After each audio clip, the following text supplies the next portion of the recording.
Good morning everyone. जैसा कि आप लोगों को पता है कि हम लोग रेन वाटर हार्वेस्टिंग के साइंस प्रोजेक्ट पे काम कर रहे थे, तो वो आज कंप्लीट हो गया और आज उसका एग्जीबिशन लगा हुआ है। तो आइए हम आपको दिखाते हैं।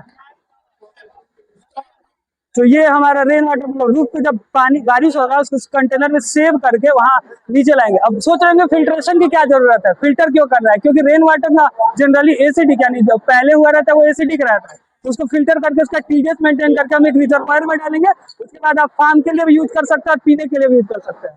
Thank you.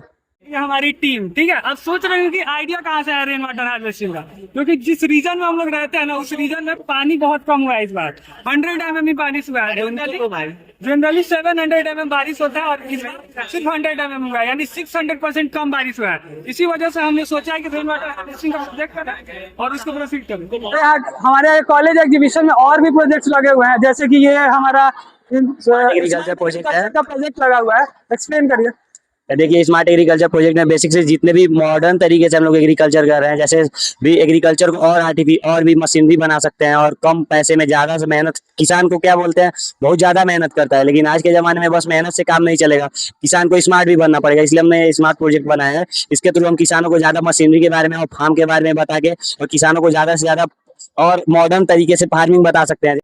तो आलोक हम लोग को सिर्फ ये एक्सप्लेन करना चाहते थे कि कैसे फार्म और ह्यूमन और जो भी मशीन है वो कैसे एग्रीकल्चर में कनेक्ट होकर ज्यादा प्रोडक्टिविटी इंक्रीज कर सकता है हमारे एग्रीकल्चर सेक्टर में। आइए फर्दर आगे देखते हैं क्या क्या बना है।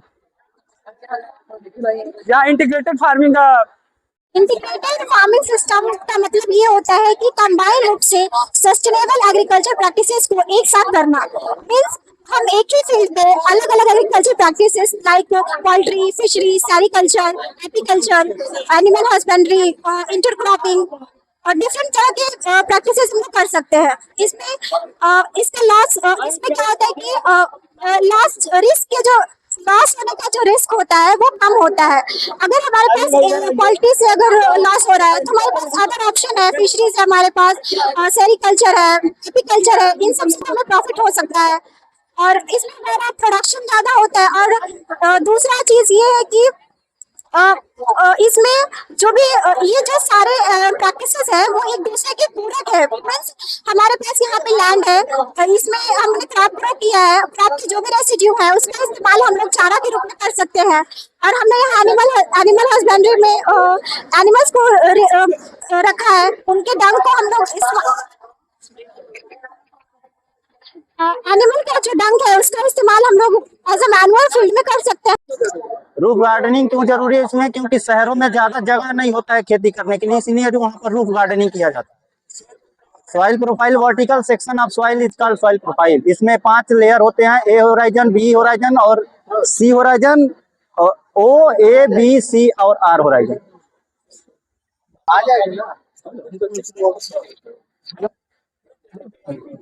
देखिए, हम बता रहे हैं पूरा शुरू से। देखिए, रूफ गार्डनिंग इसलिए किया जाता है क्योंकि ज्यादातर शहरों में किया जाता है क्योंकि वहाँ पर जगह बहुत कम है, लिमिटेड जगह, इसलिए वहाँ पर लोग रूफ गार्डनिंग करते हैं, अपने छत को ही गार्डन के तरह यूज करते हैं। और इसके लिए बहुत सारे, इसके 5 या 6 मतलब बहुत सारे फायदे हैं। एक तो आपको ऑर्गेनिक सब्जियां मिल जाएंगी, इससे घर का तापमान भी सही रहेगा, मानसिक संतुलन भी मिल जाएगा और जो बोलते हैं इसको तापमान भी कम रहता है और वाटर कंजम्पशन भी सही रहता है। गिर गया। तो basically roof gardening stress relieving practice है, ठीक है। अगर आप बहुत ज्यादा स्ट्रेस में है तो आप रूफ गार्डनिंग कर सकते हैं और अब जो भी सीड जर्मिनेट करेगा ना उसके बाद बहुत खुशी मिलता है जब जर्मिनेशन हो जाता है। तो आइए फर्दर देखते हैं आगे क्या बना हुआ है।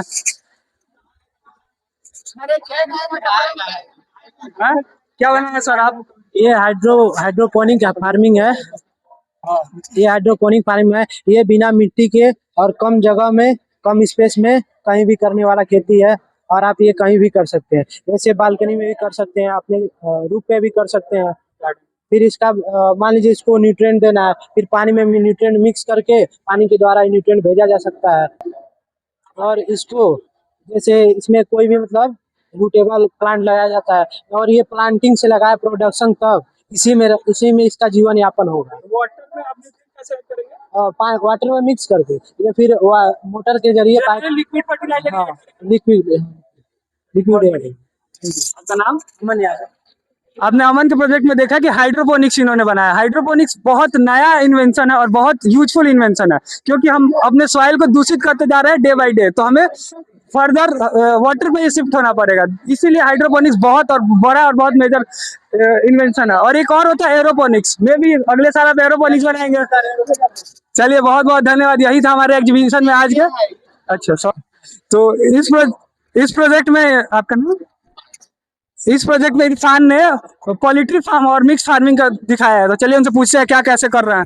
जी, इसमें पोल्ट्री फार्म कम जगह में और कम खर्च में इसको मतलब किया जा सकता है। पोल्ट्री फार्म नीचे उसका मतलब फिशरिंग मतलब कर दिया जाएगा, और साइड में मुर्गी पालन भी कर सकते हैं उसका, और साइड में उसका मतलब ऑर्गेनिक भी कर सकते हैं इसमें।